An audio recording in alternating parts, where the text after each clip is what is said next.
wanted, I don't think. I thought that was a good attention. Close enough. It was. It was the emergency broadcast signal. There you go. And this is an emergency. There you go. Hello and welcome to the In-Wheel Time Car Talk Show. Into open wheel racing, we talk to the author of a new book about Formula 3000. Remember that thing? Later in Jeff's Car Culture, car clubs, and the effect on the hobby. And Mars has a review of the new Chevy Tahoe. Yes, ladies and gentlemen, he's back with his famous car reviews. Right. Howdy, along with Mike out of this world, Mars, right there.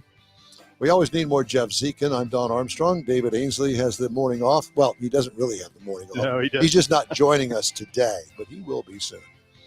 And we thank you for joining us. Mr. Mars drove all the way over here from Neaterville, Texas to join us this morning. How was your drive? It was a nice drive this morning. Well, that's good. It was a good, beautiful That's day. going to change when you go back home. Well, that's kind of what I'm getting geared up for. I'm going to So pick up just- the six-pack over here at the Shell station. and Yeah, get on that's out of Just don't go home. Well, there's an idea. that's a plan. Now, if you see glitching in your video signal that It you're is- watching, It's your eyeballs. it's your eyeballs. But send us a chat and let us know that you're seeing that, because we see it here, but we don't know whether it's getting out that way or not. So I'll get up and get us a monitor here, and so we'll be able to see for sure. Do we have Mr. Newbold with us? Click it. Yes, sir. Okay. James Newbold, good morning to you, sir. Hello.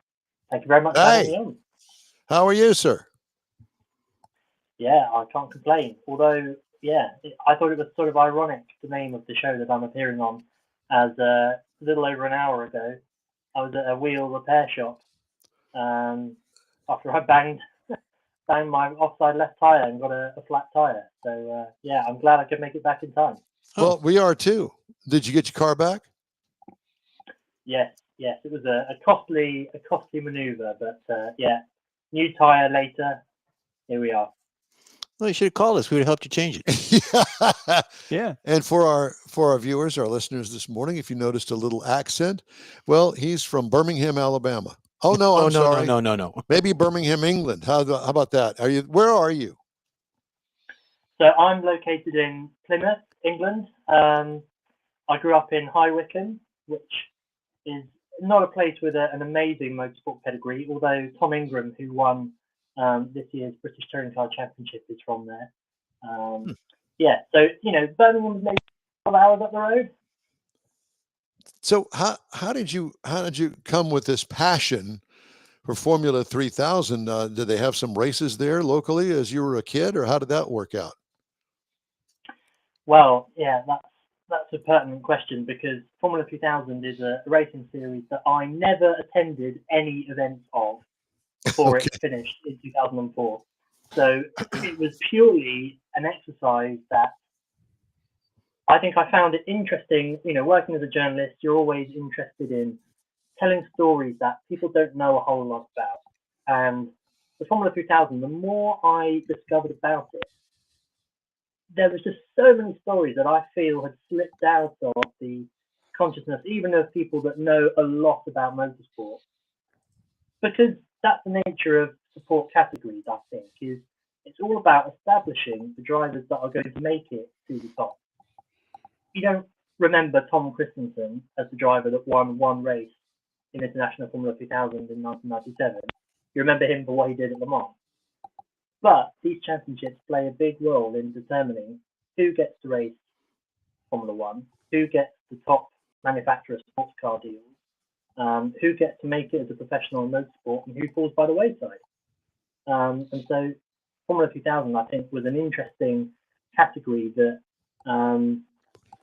had a big role in shaping drivers that are still on the grid now in top flight motorsport championships. People may have heard of Fernando Alonso, for example, who really cut his teeth in Formula 2000. It just shows, how long the championship, how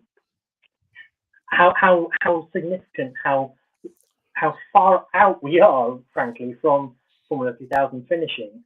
But there are still people around that cut their teeth. Christian Horner, is not currently in the Formula One paddock, but as probably one of the most successful team bosses of recent years. It was as a driver, and then to the team owner with his Barden outfit. He got involved. Pardon me for interrupting, but let me just clarify something. Does the Formula 3000 series fall under the umbrella of Formula One? So it started out in 1985 as the main supporting category to Formula One. Formula 2, well, we've kind of come full circle, frankly, because Formula 2 today is the main support category. And Formula 2 was the series that predated Formula 2000, but they had these cars with ground effect, very expensive engines, and effectively by 1984, unless you had a Honda engine, you had no chance. And the Honda engines were only available if you were driving a works Rolls. So effectively, only two drivers really had a chance. So it was pretty unsustainable, frankly. 2000 came out of that. I'm trying to understand. So is Formula 3000, is it still running? No, it finished in 2004. It was I'd say it was between 1985 and 2004. And it produced a lot of drivers that went on to have huge success either in Formula One, Fernando Alonso, in the US in IndyCar. Juan Pablo Montoya was the champion of Formula 2000 in 1998. And yeah, it was this really important championship for establishing who was going to make it in motorsport. So did it become Formula 2? No, so Formula 2000 stopped in 2004. It was replaced by GP2, which became the new category, and GP2 then morphed into Formula 2. Although, for all intents and purposes, it's the same championship. They just rebranded it. Oh my God! Well, for us over here in the United States, it's so confusing. So now it's GTP. Is that what you said? No, GTP is IMSA. That's the top sports car. IMSA. Okay. So what is it called now? The Saturday. Let's just call it the Saturday race as opposed to the Sunday race. What is this series called today? Today is Formula 2. Yeah, and the category that I wrote my book about was Formula 2000. Okay, and so what Which is the more like a brand of toothpaste, to be honest. What is the difference between the Formula One engine and the Formula 2 engine and cars overall? You mean today? Today, yeah. Today, Formula 2 is a spec category. All the cars are made by Dallara, which is the same company that builds the IndyCar chassis, and it also provides the sort of the chassis, if you like, for several GTP cars. So and for our viewers and listeners that aren't familiar with what a spec engine is, what they try to do is build the engines to the same specs alike. So all of the car engines are alike. Am I correct? Yes, that's the theory. Yeah, so the same chassis manufacturer will produce 26 of identical cars, and they have spec engines from Mechachrome, which is the provider of engines that are, intended to be equal, so that whichever team you're with, the same, effectively, like IndyCar was towards the end of the 2000s when Honda was the only engine supplier around. Effectively, it's meant to be that the main disparity, I guess, is between the quality of the preparation of the cars by the teams with their engineers. Right. Well, so in our neck of the woods, so to speak, over here in the U.S., what I think of with Formula 3000 or F2, as it is known today, is the old IROC racing that they had here in the United States. That took Camaros, all Camaros, and they built them with the same specs with chassis and the same engine. So it really became more of a driver's skill race than it was about the actual performance of the car and that sort of thing. Right. What you could get away with. Formula 3000 for a while was very different cars. until between 1985 and 1995, you could have different chassis manufacturers, different engines. There was a lot of variety. People loved it.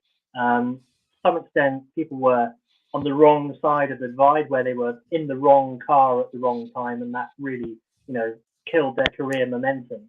And then it did change in 1996 to being only one car, and yes, to a certain extent, you could say that it was down to driver skill and driver ability. Of course, you had to have really efficient teams that could get the most out of that driver, that could get them communicating what the car was doing. And so, yeah, the very first champion of the Formula 2001 make era was driving for RSM Marco, which is owned by Helmut Marko today, still involved in the Red Bull Formula One setup. And that was a very small team of effectively weekend warriors that was taking on, much bigger operations. The driver was Jörg Müller, who went on to have success in the American Le Mans series with BMW. So getting back to your book, Formula 3000, Where Legends Earn Their Stripes, and there are names in here that I recognize, and I was never a follower of F1, not for any reason other than it never raced in the United States back in the day that I recall. And people like Jean Alesi, Christian Fittipaldi, Juan Pablo Montoya, those names ring a bell to me because they went on to become worldwide names known for their skills in driving Formula One, but they all came from Formula 3000, correct? That's right. I mean, Gilles de Ferran, for example, is a sadly missed driver who I was very lucky to speak to before he unfortunately passed away. He didn't get to drive in Formula One, but what he did in Formula 3000 was enough for him to open the eyes of team owners in kart. Jim Hall was the first one who really gave him a shot. And he went straight from Formula 2000 in 1994, where he could have won the title. He won a few races, was a little unlucky at times.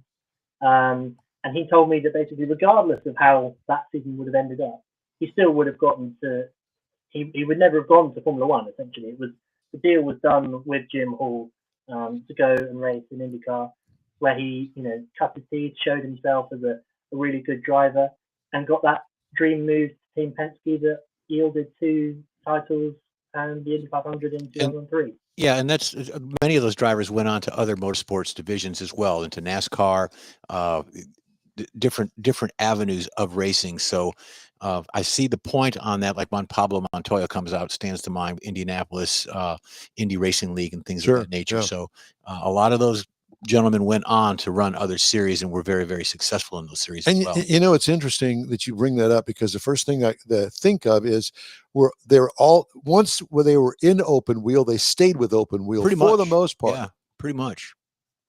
But then there's offers of money and teams, and if you're on a team like you mentioned, Penske, Penske's got their fingers in just about every aspect of racing, even boats. Yeah. So it's fortunate. So let's talk about your book. Christmas is coming up, and we're all about books at Christmas time. This is one of those tabletop books, I have a feeling, because I would imagine that you have, that you have lots of pictures in there. And, as an old school kid, I can tell you that I like those picture books.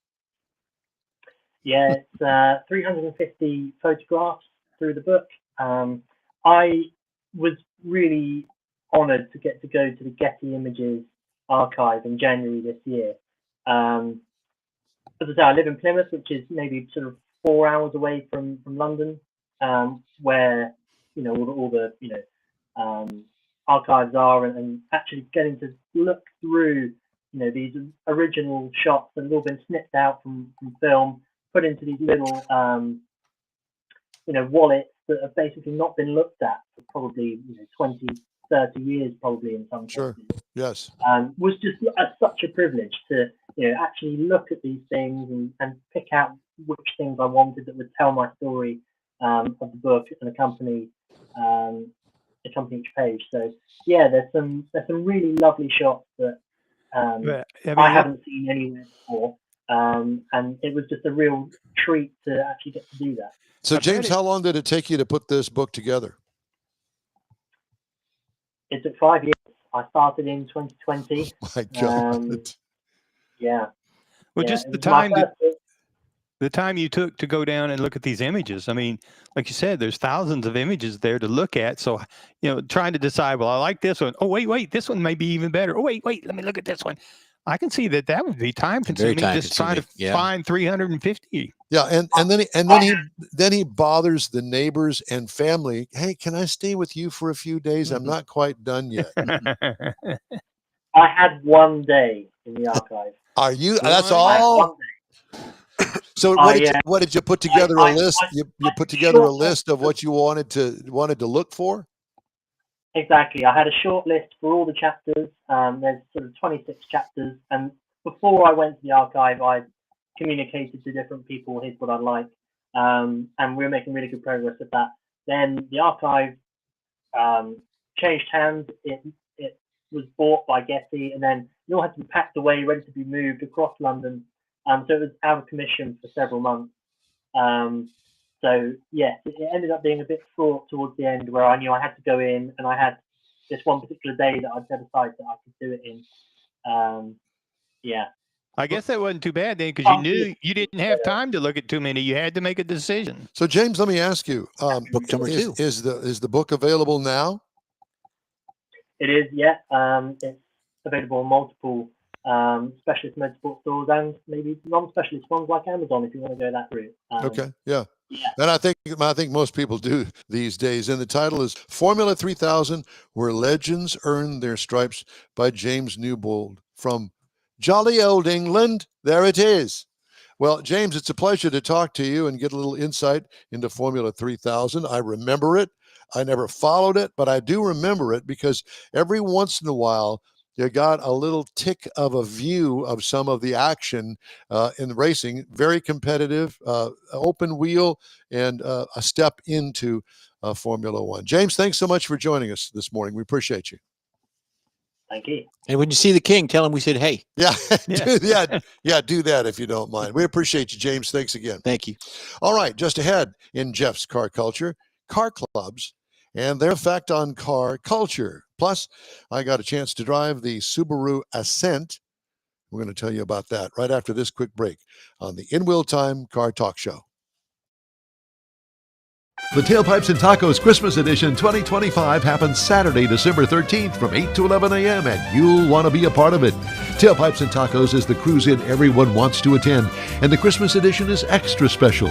Donate an unwrapped new toy and help yourself to a free Loopy Tortilla breakfast taco. There'll be adult beverages available for purchase too. And don't forget your ride. Just cruise in and you're automatically registered to compete for one of 3 famous Chili Pepper trophies: Best Hot Rod, Best Classic, and Best Modern Classic. Tailpipes and Tacos Christmas Edition will be held Saturday, December 13th, 8 to 11 a.m. at the Loopy Tortilla Tex-Mex, located at 703 West Grand Parkway, just south of the Katy Freeway in Katy. Oh, and don't forget to bring the kids. There'll be special trophies and goodie bags for them too. It's the Tailpipes and Tacos Christmas Edition 25, Saturday, December 13th, 8 to 11 a.m. at the Loopy Tortilla Tex-Mex at 703 West Grand Parkway in Katy. Bring a toy, get a free breakfast taco, and enjoy the camaraderie. In Real Time will be there too. Apple or Android, In Wheel Time podcast can be found everywhere, on the stream and through downloads. Whether you're on the road or at home and jonesing for a different kind of car talk show, give In Wheel Time a try. Honest new car reviews, fun, informative interviews with real car people, weekly automotive news, features like Jeff's Car Culture and Mike's Driving Destinations, all on In Wheel Time. Check us out on SiriusXM Podcasts, iHeartRadio, or while you're shopping on Amazon through Amazon Music. InWheelTime.com has a list, and we know you love lists. We appreciate you joining us today. In Wheel Time invites you to join us 10 to noon Central Time every Saturday for our live show about all things automotive. And we thank and motive. And motive. We got a motive. And we thank you for joining us today. Time now for Jeff's Car Culture, the effect of car clubs and the effect that car clubs have had on us. Sure. And as if a classic car and customs didn't have enough history of their own, car clubs bring another aspect of excitement to the culture. For many individuals, the film American Graffiti, Don, was an intriguing and mesmerizing look into the past lifetime. Being given a slight glimpse into the Pharaoh's Car Club, that was the gang back then, there was always a wonder towards what that lifestyle would be like in a tangible scale. Car clubs weren't always the way that the majorities of them are today. They're now they're peaceful and altruistic. So good for them. Car clubs have been around since the automobile was available to the general public. The individual's interpretation of how make a factory production look better or how to make the machines faster, stronger were always the top priorities. Groups of builders, drivers, they used to stake out the availability of back roads before the drag strips were created. Absolutely. The existence of car clubs has kept the pursuit of building and restructuring cars popular to this day. Through the 50s and 60s, car clubs became immensely popular for building faster and the one-off looking cars. The process involved chopping, channeling, splicing different parts of the car, different pieces to make a wild creation. The NASCAR and the Southern California Timing Association gained tremendous fan following. Street racing also arose from that time, within that time frame. With street racing came territory. Builders flocked together to create the meanest of the mean street machine in order to race down a local strip. With the desire of speed also came the importance of being flashy and standing out, Don, from the normal appearance of everyone else's cars. What are you saying? I'm telling you. Clubs would hold local events flaunting their custom creations around the neighborhoods, while other car clubs would join to flaunt off their own. With blood boiling about those who was better and who was worse and who was faster, tempers would flare into violent outbursts. One notorious example was the territory battles that happened in Artesia, California in 1959, March to be exact, while hosting a meeting with 16 members of the Dutchman Car Club, suffered a brutal attack by the Townsman Car Club. Allegedly 30 members were involved. The rumble took place at the Moose Lodge Hall on East Artesia Boulevard, March 25th. For months, the investigation went on. The outcome ended up with 13 townsmen arrested. Members of them confessed to the crime. The experience was thought to be the end of the Long Beach Car Club scene. Well, while the spirit of territory was simmered down and less violent, car club scene pursued to gain the respect throughout building outstanding hot rods and the customs. While still having separate desires of what's cool and what's not, there's still outspoken opinion between the groups. Whether or not chopped or dropped is the way to go. Billet everything, that's just your taste. Opinions on greasers versus gold chainers, well, that's always a popular opposite.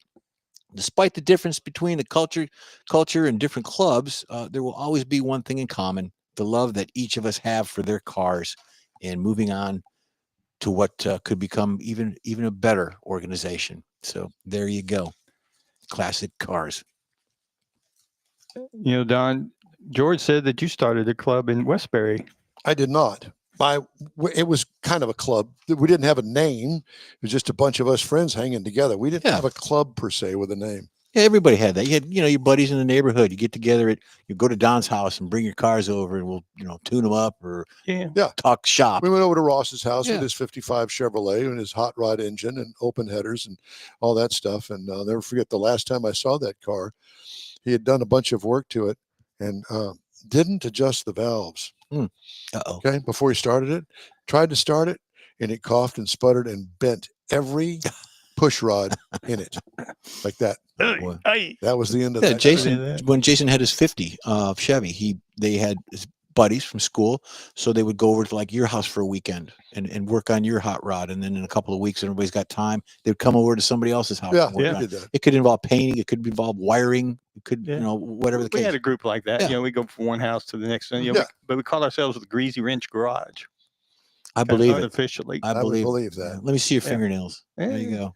But you've turned into an old man. I know. Or maybe you've always been an old man. Well, not quite. Just since yesterday. Okay. All right. Time now for this hour's car review. I personally had a chance to drive the 2025 Subaru Ascent. Do we have pictures of that? Yeah. If you give me just one moment. Why? Because I had it listed that you were in the next hour, but we got it, bub. We are there. We're there. It's right there. It says right there. Okay. So good. Yes. The Subaru Ascent for 2025 is built in Lafayette, Indiana, not Louisiana. Okay. They both end in A, though. Yeah. Available trim levels include the Premium, the Onyx Edition, the Limited Bronze, Touring, and Onyx Touring. I got to drive the Ascent Onyx Touring S, which is a subculture. so to speak. Mhm. Mid-size, 3-row SUV. It will seat 7 or 8 human beings and a dog or two. Cool. All new in 2019. Modern grille, conservative SUV body. It's attractive, but it is conservative. No bells or whistles with it. Black wheel opening trims over the wheel wells. And the wheels themselves are designated per the trim level that you buy. Sunshade atop the rear hatch glass. Conservative design in the back end too. Dual exhaust, at least it looks that way. I have a feeling that one of them doesn't really work all that well. What I liked, overall conservative design is distinct in today's flood of SUVs on the market today. Interior highlights, also complementing the conservative exterior. The dash layout is conservative as well. Big infotainment screen, one that you really like, one of the best in design and ease of use too. Seating is comfortable with high quality materials. Third row headrests retract to open up a rear view across all of those seats behind you. The cargo area is tight with the third row up, as you can imagine. What I liked about it, this is a very comfortable ride designed for long trips with the kids. What could use improvement? Lots of 3-row competitors with more room in the back. Engine, 2.4-liter turbocharged 4-cylinder. It's a flat engine or horizontally opposed cylinders in it. Keeps the weight really low in the car, which is good for handling if that's what you're into in an Ascent by Subaru. Horsepower, 260 horses with 377 pound-feet of torque with a CVT transmission. It'll tow up to 5,000 pounds, which is pretty darn good. City gets 19 miles per gallon in the city, 25 on the highway for a combined of 21. I got 23.1 miles per gallon over 340.7 miles. What I liked, peppy engine that marries well to the CVT. What could use improvement? Nothing, actually. It works really well together. Low center of gravity helps the Ascent have some very good handling. Ride and handling, high safety scores with a great ride. What could use improvement?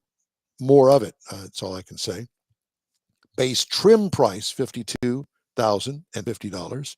Price as tested, $53,802. Base model price is $39,995. Competitors, Toyota Grand Highlander for $41,360. That's where it starts. The Chevy Traverse, $40,800. And the VW Atlas starts at $39,310. Next week, we're going to review the 2025 Jeep Wrangler Jeep Wagoneer S Limited 4xe. And I've got some news on the engine on that one as well. Cool. So that's my review this week of the 2025 Subaru Ascent. All right. In Wheel Time Car Talk continues right after this quick break. We hope it's going to be quick because Jeff's mouse finger is really slow. But who doesn't like a social event?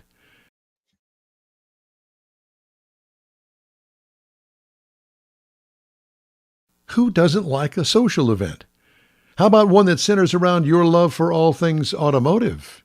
Another Gulf Coast Auto Shield Car Social is back. Saturday, December 6th, 9 to noon at 11275 South Sam Houston Parkway, just south of the Southwest Freeway. It's a morning packed with incredible cars, some of the finest rides in town, from classics to modern exotics. Here's your chance to talk to fellow car lovers. Grab a coffee and check out how Gulf Coast Auto Shield keeps these rides looking perfect. Meet the team. Take a look around the shop to see firsthand how Gulf Coast Auto Shield gets the most of the look you're trying to create. In Wheel Time will be there with their live car talk show. You might just be one of the guests. Don't miss this free, fun, and fast-paced car gathering of fellow car lovers and their rides. Saturday, December 6th at Gulf Coast Auto Shield, 11275 South Sam Houston Parkway. Bring your car, bring your friends, and bring your love for all things automotive. We'll see you then. The award-winning In Real Time Car Talk Show now reaches 5.3 million folks each year. Check us out on InRealTime.com, YouTube, Facebook, and podcasts available from your favorite go-to source, including our live broadcast every Saturday, 10 to noon Central Time. The In Real Time Car Talk Show has informative automotive guest interviews, new car reviews, along with popular features including driving destinations, Jeff's car culture, latest car news, cruise-ins, and racing dates. It's all on InRealTime.com. Join us. It is the award-winning In Real Time Car Talk Show. Just ahead, Scott Striegel, Texas Muscle Car Club Challenge. You'll find out about it and the final standings for the year. Plus, Jeff will have the cruise in and events calendars, and I'll bring you stories making automotive news headlines this week. Howdy, along with Mike Out of This World Mars. He's here today, oddly enough. We need more Jeff Zekin, Chief Engineer David Ainsley. I'm Don Armstrong. Thank you so much for joining us today.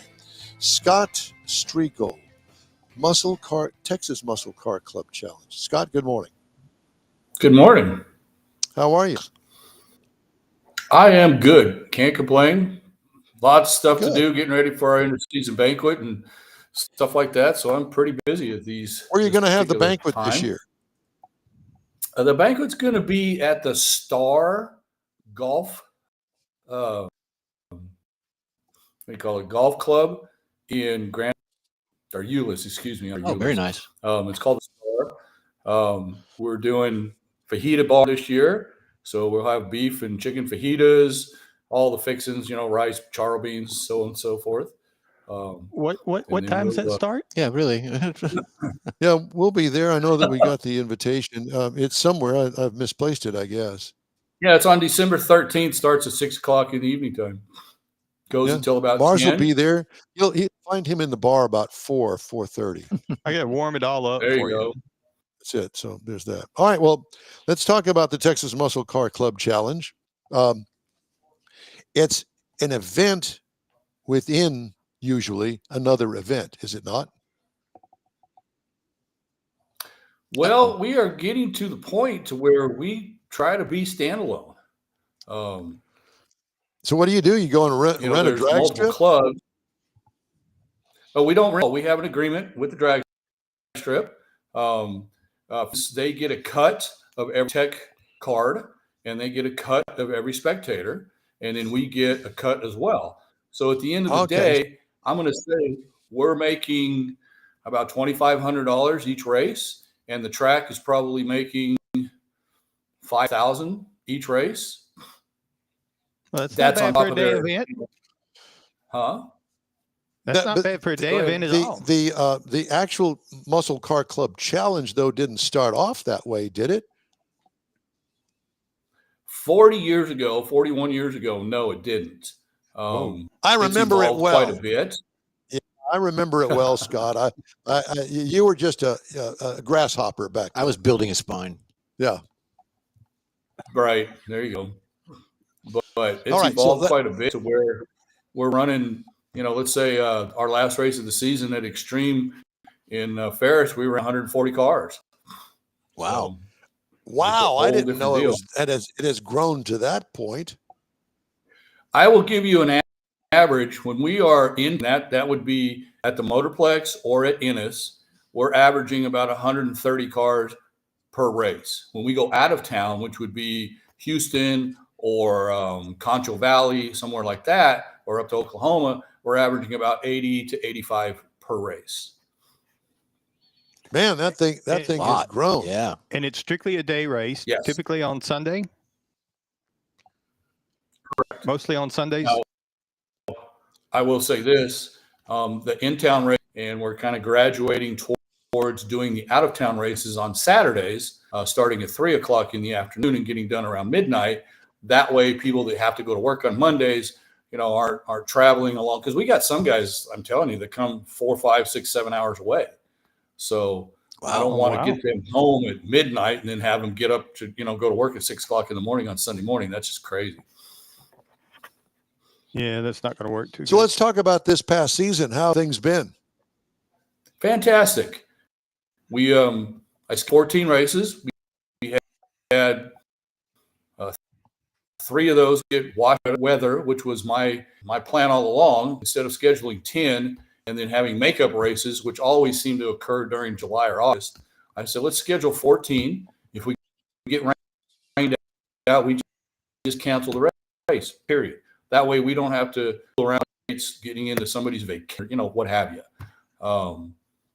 And by and large, it went really well. I had very, very few complaints, had a lot of compliments, especially about Brittany Leslie. She does all of my marketing, all of my advertising, and all of my social media stuff.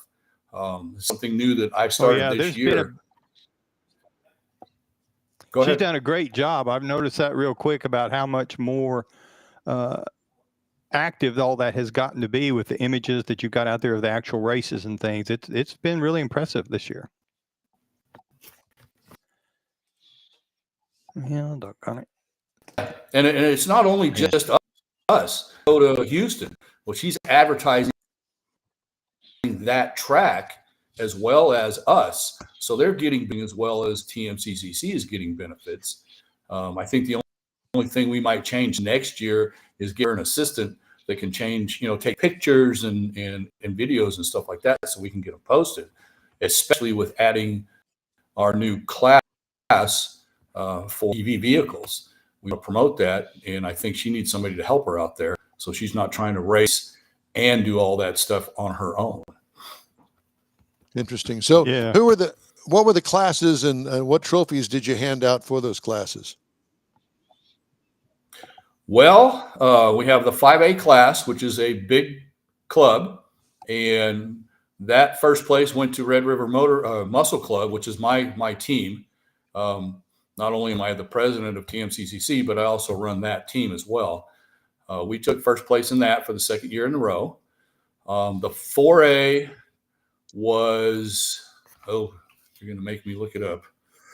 No, I'm not going to make you do anything. That's all right. You don't have to worry about it. So how many classes are there? There's 5A, which is large. That'd be anything over 16 vehicles, I think it is. Then there's 4A, which is going to be 15 vehicles per race. And then there's 3A, which is all the smaller clubs out there. And so each of those classes, have different cars and different, I guess, areas of which they race in, correct? Correct. Even though everybody competes against everybody, and what I mean by that is a 5A car will compete against a 3A car.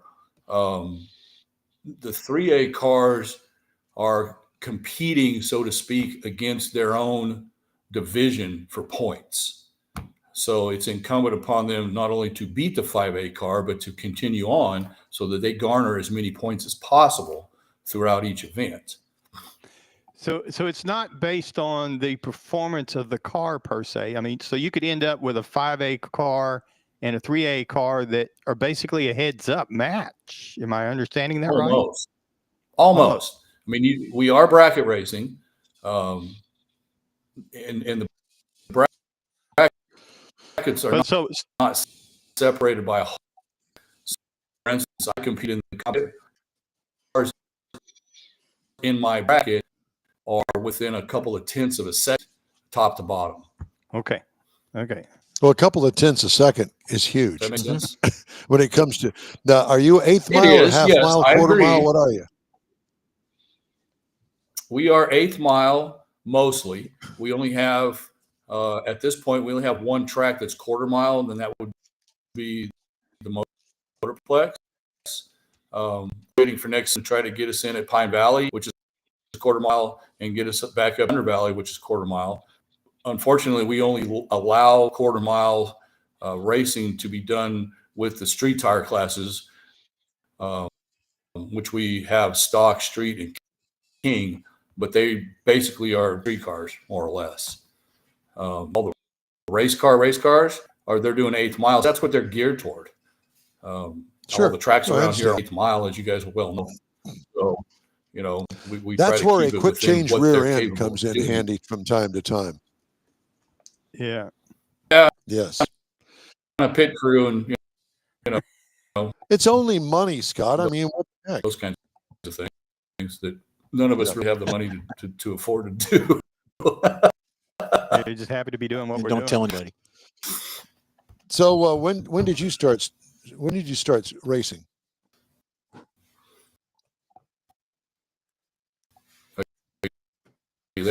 There? Yeah. I think you're kind of getting in and out on us, Scott. Yes, that that telephone line connection that you've got there, Scott, is finally catching up to you. Yeah. Yeah, I tried to get off that AOL dial-up a long time ago, and they just didn't happen. That I've been I around laugh so long because I think that's where I started as AOL dial-up. Yeah, well, there is that. right. I remember the day, man, when dial-up was the thing. Well, that's all there was. Ching, Yeah, it's all there was. ching. Anyway. Right. Well, Scott, And now congratulations to you for what I understand is a great season. And I understand that you've got more goodness coming for 2026. When does that season start for you? We're hoping to start in the middle of March. I still haven't got some dates yet from the tracks that I'd like. I only have 2 ironclad, dates down the Little River, but I'm working on getting a start middle of March. We'll go the spring session until the end of June, and then we'll start up again on the beginning of September, and we'll go to the end of October for the fall session. Okay, sounds good. So what's the website? That would be tmccc.org. From there, you can see everything, all of our rules, brackets, classes, pictures, almost everything you want to know. And my phone number and my email and phone number, and all of the executive council emails and phone numbers are on there. So if anybody has questions, they are more than welcome to ask. Well, Scott, we look forward to working with you again next year for anything, 2026. Absolutely. We're hoping we can get into Pine Valley and maybe drag you guys out there some Saturday and see us out there. You never know. Yep. Yeah, that's right. It depends on what kind of underwear Mars is wearing Be that careful day. what you wish for. Yeah, exactly. Scott, it's great to talk to you. Tell everybody we said hello, and we'll talk to you again soon. All right, man. Okay. Take care. Thank you. You guys have a good day. Thank you. Uh-huh. Sorry, I didn't mean to cut him off. I thought he was done, but With the glitch, we couldn't. the connection there was spotty at It's best. like we were talking past each other. He was I hearing know, what we were saying, because but it was obviously he delayed. doesn't have the 10 gigawatt connection that we do wherever he is. It's sort of like marriage. Like I said, it's that AOL past dial-up. There you go. Or did he say that? Whatever. Doesn't Yeah. make any difference. Yeah, he said it. Coming up, Jeff's cruise in and events calendars, and I'll have the stories making automotive news headlines this week. Stay with us here on the award-winning In Wheel Time Car Talk Show. We'll continue after this break. The Tailpipes and Tacos Christmas Edition 2025 happens Saturday, December 13th from 8 to 11 a.m. and you'll want to be a part of it. Tailpipes and Tacos is the cruise-in everyone wants to attend, and the Christmas edition is extra special.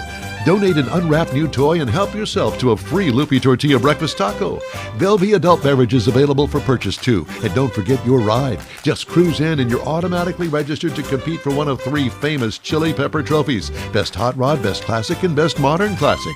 Tailpipes and Tacos Christmas Edition will be held Saturday, December 13th, 8 to 11 a.m. at the Loopy Tortilla Tex-Mex, located at 703 West Grand Parkway, just south of the Katy Freeway in Katy. Oh, and don't forget to bring the kids. There'll be special trophies and goodie bags for them too. It's the Tailpipes and Tacos Christmas Edition 25, Saturday, December 13th, 8 to 11 a.m. at the Loopy Tortilla Tex-Mex at 703 West Grand Parkway in Katy. Bring a toy, get a free breakfast taco, and enjoy the camaraderie. In Real Time will be there too. Apple or Android, In Wheel Time podcast can be found everywhere, on the stream and through downloads. Whether you're on the road or at home and jonesing for a different kind of car talk show, give In Wheel Time a try. Honest new car reviews, fun, informative interviews with real car people, weekly automotive news, features like Jeff's Car Culture and Mike's Driving Destinations, all on In Wheel Time. Check us out on SiriusXM Podcasts, iHeartRadio, or while you're shopping on Amazon through Amazon Music. InWheelTime.com has a list, and we know you love lists. Be sure and join us for our live show every Saturday. In Wheel Time airs Saturdays 10 to noon Central Time on Facebook, YouTube, and InWheelTime.com. And I think that we're watching ourselves. Are we? I can't see there. this. I don't know. All I can't. the I can't Hollywood see. lights are in my Are you eyes. kidding? Yeah. I can't. That's Wow, why you wear tired. sunglasses. That's Cheap sunglasses. yeah. Really? That's the can't see reason screen. why? Why not? Perfect. All right. Well, I've got some in the next room. I'll be Where are sure we going? I'm gonna lost. dig those out. Where's my Time now with the script? Cruise In and Events calendar. Oh, that's where we're at. Cool. All right. I'm glad somebody's. I'm glad somebody's paying attention, dang it. Yeah. O'Reilly's Cruising the Coast Car Show. This is actually today from 8 to 4. This is down in El Campo, Texas. So you still got time to get down there. It's at 2116 North Mechanic Street in El Campo. The event begins with a cruise that participants can start at any of the 5 O'Reillys. And then they in El Campo, Wharton, Bay City, West Columbia, and Palacios. Participants who visit all 5 stores will receive an additional 10 points added into their scorecard because it is an event. So it's goes to approximately 3:30, 4 o'clock this afternoon. So get out there and enjoy that. It's going to be a cool event. Next one, we got a car show and audio competition for all of the people that like the big decibels going on there. This is actually in Corpus Christi. South Texas Race Ranch is where it's going to be going on. It's a competition. The event begins with setup at 9 a.m., which is going on right now. Awards will be presented at 4 o'clock. There's a $25 entrance fee. There's a lot of stuff going on there, a lot of things for the kiddos and Have you ever been to one of those DB races? long time ago. Long time ago. That's when they had, Casio radios in the car and all that. So long time ago. Yeah. The next one is 17th Annual Harvest Festival. This is going on next weekend. It's from 9 to noon. And where's it at? Well, it's going to be in Sugar Land, Texas, right down the road from where the studio is at here. Goes from 9 a.m. to noon. Organizers, they postponed the event due to weather last time. Celebration rides, attractions, all kinds of good stuff. There's a $10 fee for a wristband to access all the rides for the kiddos, and that's at 1200 Walker School Road in Sugar Land, Texas. Mike knows where it's at. 2025 Pecan Harvest Festival. This is next weekend in Richmond, Texas, from 10 to 5. Takes place at the historic downtown Richmond, Texas. Well, we're in Richmond right now, so it's not far from here as well. 10 to 5, hosted by the Rotary Club of Richmond. Visitors expect to see car shows, unique vendors, all kinds of good stuff. Go out there and enjoy it. There's many, many more things coming up for toy drives. You see the Lupi Tortilla ad we have. So get out there, enjoy it. Fall's coming, good weather, good cars. Well, I just wanted to fit in. Okay. And the only problem is that I have to put my readers over the top of the sunglasses because I can't read. But the sunglasses are dark enough; it kind of blacks it out. You can't really see them well. It just looks like you've got super thick lenses. Well, either that or I look like Stevie Wonder. I think you're a little shorter than he is. Yeah, is that what it is? that's I thought that there was something. Something's not right. Something is awry there. In the movie I saw, you're shorter. Well, I just thought, hey, those are my $20 sunglasses that I paid a lot of money for at Academy. Kathy's got a pair of sunglasses that are $200. This is $20, okay. Which is way they more look just than like I usually that. spend. Oh yeah. All right, some of the stories making headlines this week: Volkswagen Group and Rivian. What a pair! Volkswagen Group and Rivian have ambitions of selling electric vehicle technology. They are developing together to other automakers in the future. Well, here's my suggestion. Run the other way. Their joint venture known as RV Tech, somebody in the marketing department had a field day with that, I'm sure, said it has made solid progress on delivering the EV electrical and software platform that VW needs to compete with Tesla and Chinese rivals. Really? Mm-hmm. VW is grappling with tariffs in the U.S., shrinking deliveries in China, and muted demand in Europe. I like that, muted demand. As part of its push to cut costs and bolster sales, it's turning to Rivian for the kind of software and EV technology its initial battery-powered models were missing. Wow. The automaker is investing up to $5.8 billion. And, we only need $1 billion here on the In-Wheel Time Show. That's to it. Keep the things going. We're very cost effective. Absolutely. Yeah. Efficient. We're frugal, efficient and frugal. Yeah. Thought you'd like to know before we destroy the story. Okay, just Rivian. go in there. How about you?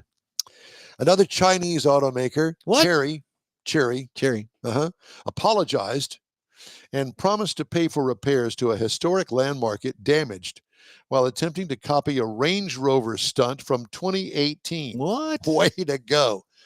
Videos posted on social media November 12th show a yellow Chery Fingyang, that's the name of the car, XL or X3L, driving up the 999-step stairway to heaven in Tianmen Mountain in China's Jinzhou province. I had that for dinner last night. Yeah. I had a bout with it in there. Never mind. During a particularly steep portion of the climb, the extended range electric SUV loses traction before skidding backward and crashing into a railing as onlookers screamed. What if they had Led Zeppelin in the background? Yeah, Speakers playing Stairway. Here, Well, take that home. Let your mom read that. You get a chuckle out of it. It's, that's what the people make fun of Chinese drivers and things. So that's really not fair.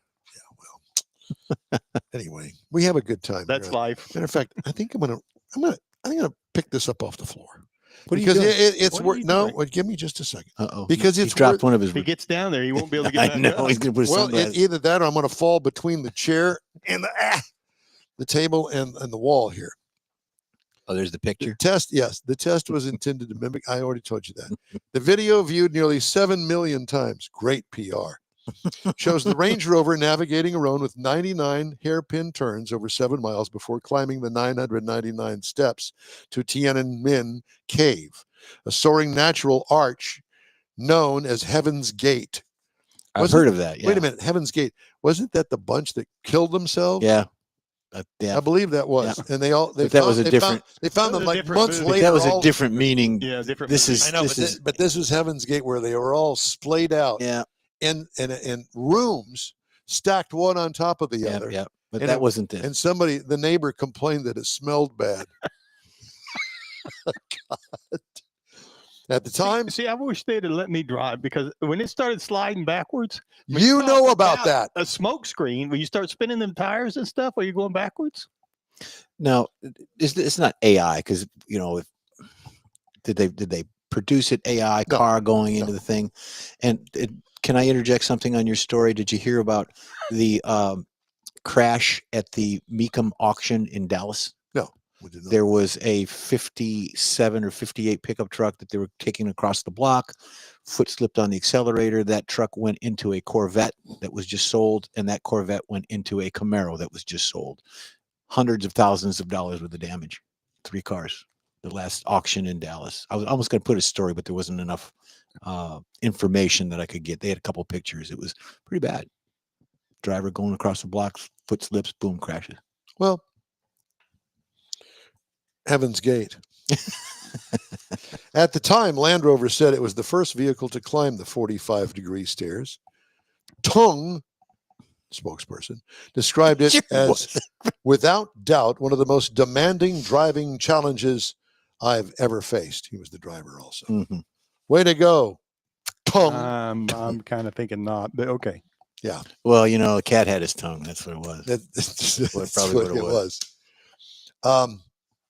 Bad news here, but no surprise. Ineos Automotive is eliminating several hundred jobs globally as the young automaker enters a new operating phase and places more focus on existing and new customers. Good luck on the new ones. In a statement, Ineos said the cuts affect several hundred head office staff across multiple locations. The company said it employed just under 1,700 globally before the reductions. Really? I'm supposed to be getting an Ineos in January. Oh, Are you?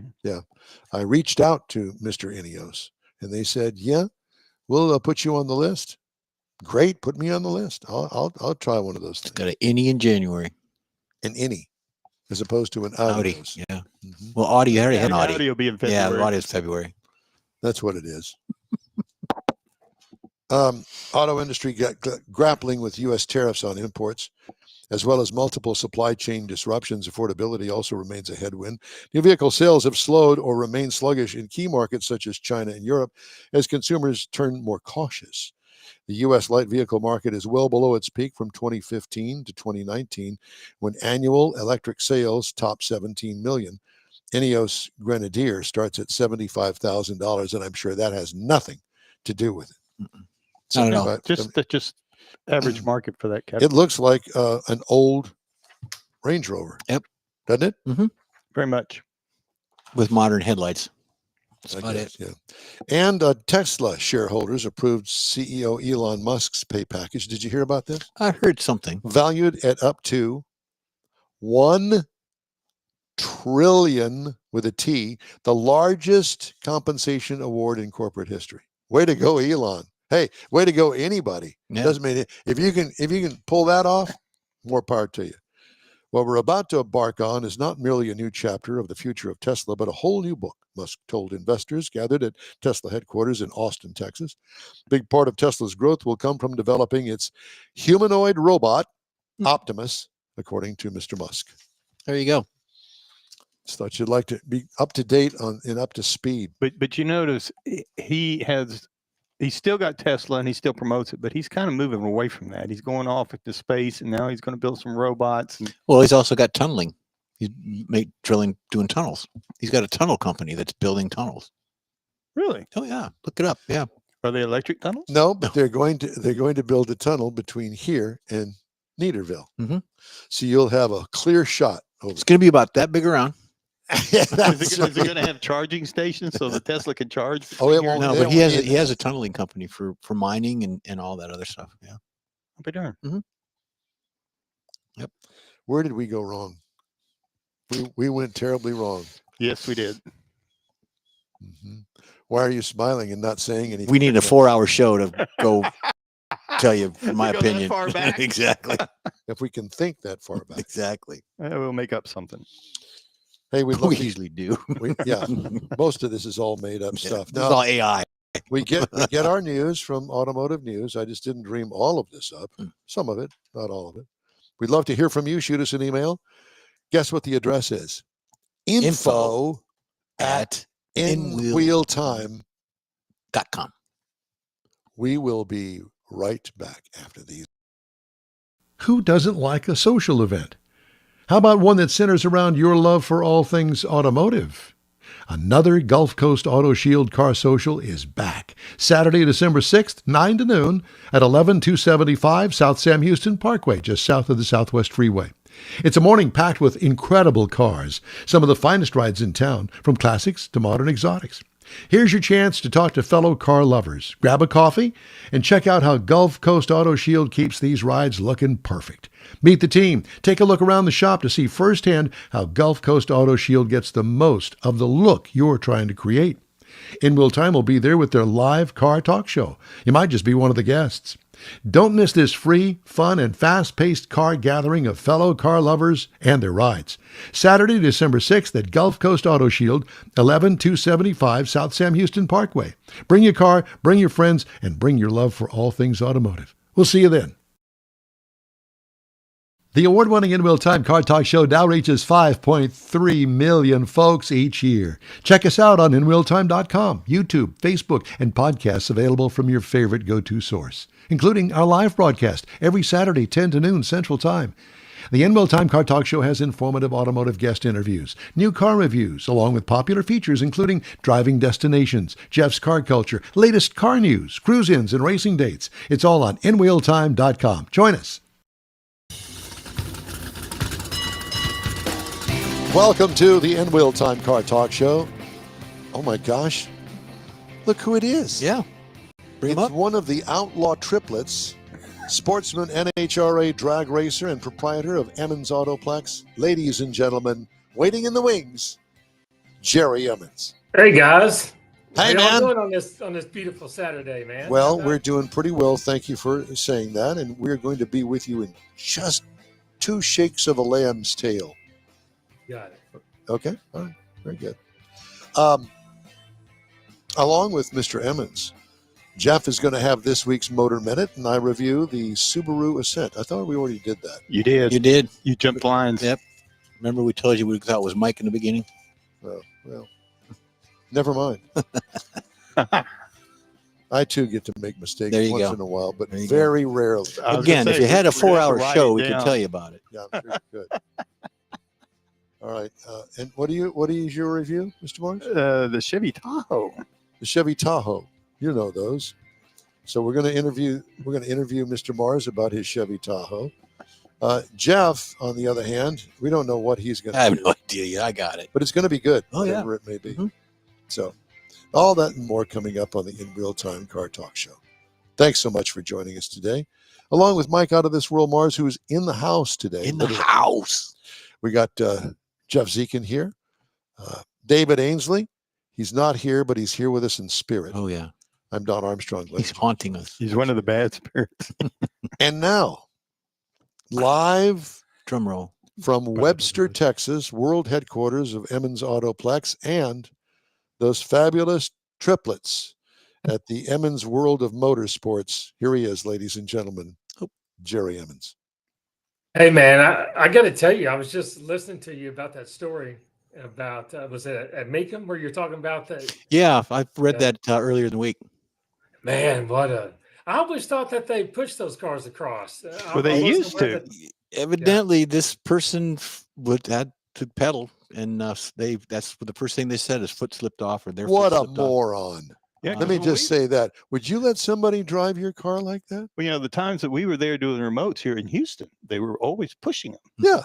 Yep. Yeah, because they didn't want stuff like that happening. Yeah. This was a few weeks ago in the Dallas Mecum. Okay. Interesting. The car, I mean, there's a lot of damage. The cars are beautiful, gorgeous, obviously. But they were. Oh, they were, yeah. Yeah, they're not anymore. And they were sold cars, so it'd be like you just bought a car and now it's wrecked. Now you just sold it. Yeah. Yeah, again. Man, I couldn't imagine. Well, Mr. Emmons, it's good to see you. You know, we only see you maybe twice a year. But it looks as though that this is going to be the second time this year. Well, we need to make it more of a habit. We've been really you know busy. what? We're always ready. The problem is you, because you're I So can't busy today. Yeah, I'm racing this weekend. I'm racing this weekend. I'm selling cars. Or I'm going to the Bahamas. Oh, wouldn't that be nice? I was going to say I missed that one. Yeah, but I assume that the drag racing year went well for you guys. It went really well. We were going to go out west. I still had a chance to win the world championship, and we started out, and we got about 3 hours from the house, and our truck lost boost. I don't know if it was a turbo. Well, we replaced the turbo when we got back, but that wasn't the issue. So we were about 3 hours away. It was Weimar, Texas, and we stopped for fuel, and we went to take off, and I noticed before we stopped for fuel that the boost gauge was reading a lot lower than it should. I'm in denial, I'm running on adrenaline. I'm like, I surely will be okay. Well, then when I stopped for fuel and I went to leave to get back, I was on the feeder, getting back onto the freeway. It had nothing for about a mile. So I knew, I've driven that path several times years prior. So I knew what I had in front of me as I got into Vegas. So I turned around and I came back home. We made some phone calls, had some guys meet us here that could work on it. They worked on it and tried their best, but we couldn't get it done in time. Our cutoff was at Tuesday at 4:00, and at 3:30 they had it running. When I drove around the block, it didn't help. So, and actually they're here now working on it as we speak to see what's wrong with it. Well, listen, I think it's time you open up that wallet and buy you a new vehicle. Yeah. I think when we priced one a year ago, they were what, 180, $200. So just for the tractor rig, right? That's right. Just for the tractor part. Yeah.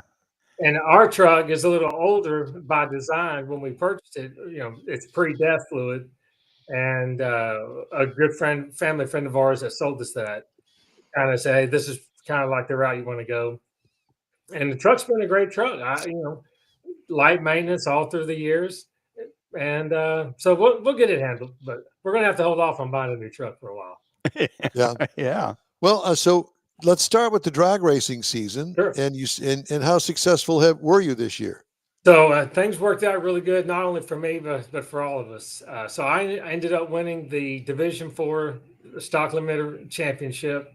My brother Gary finished second, and my nephew Will, which is my oldest brother's oldest son, he finished third, and his brother Landon finished. I think he finished in number 7, and then my older brother Speedy, so their dad, in Superstock finished in the top 10. I think he's number 8 or 9. So we had a great year. Terry was the only one who didn't place, but only because he had a lot of engine trouble this year. You know, he runs a modified Eliminator Superstocker, and that thing just, you know, when it's good, but we've just had some parts failure. So you're up to 5, or is it 6 drivers? Let's see, we have 4. So 4 of us original brothers. Then I have 2 of my nephews that are driving. So 6. So, I knew Will was there, but I didn't know about the other nephew. Yes. So Landon, he's the middle brother. So they're from my older brother Speedy. So there you have Will Lemons, Landon, and Jace. So Jace is the youngest one. This is his first year starting out in junior dragster. How old?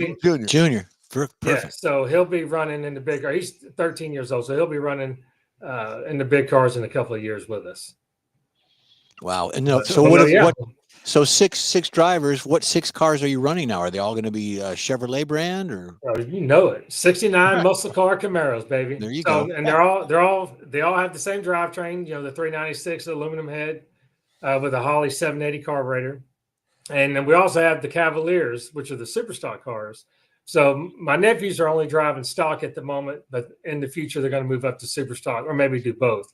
And our plan is where we can all drive 2 cars apiece. But you know, as you guys know, it takes a lot of help to be able to do that. I mean, I scaled back to only 1 car this year, and I'm going to go back to 2 next year. But it takes a lot. It takes a lot of outside help to be able to operate that many cars. So what's going to happen next year when you got one of your old timers like yourself against one of them youngsters up there on a final on the line? Who's going to win?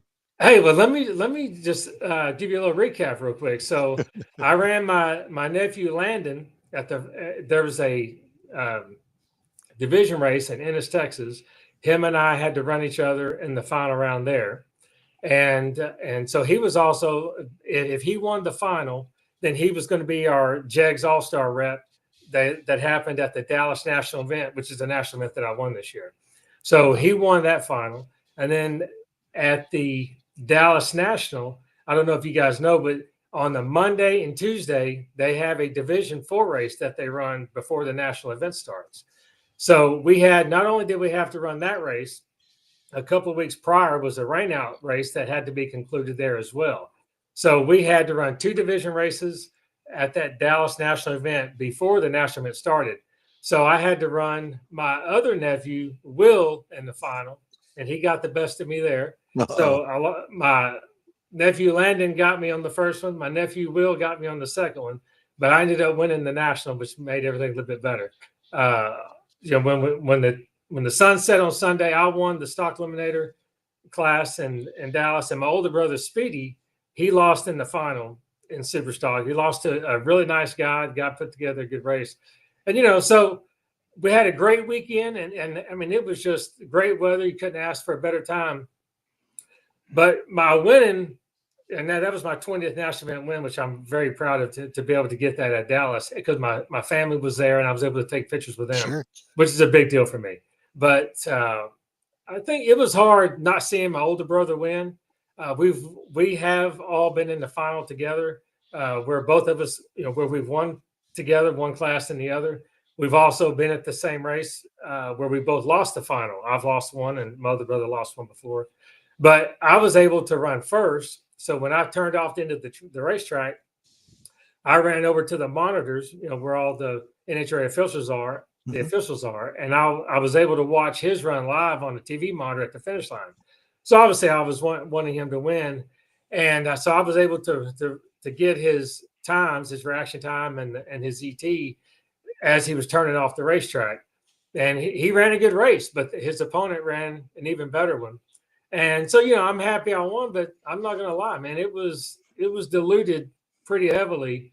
Because it's hard to be happy when my brother drove a great race and he lost too. You know what I mean? So, we had a great time, but so family oriented. Let me just throw this out there.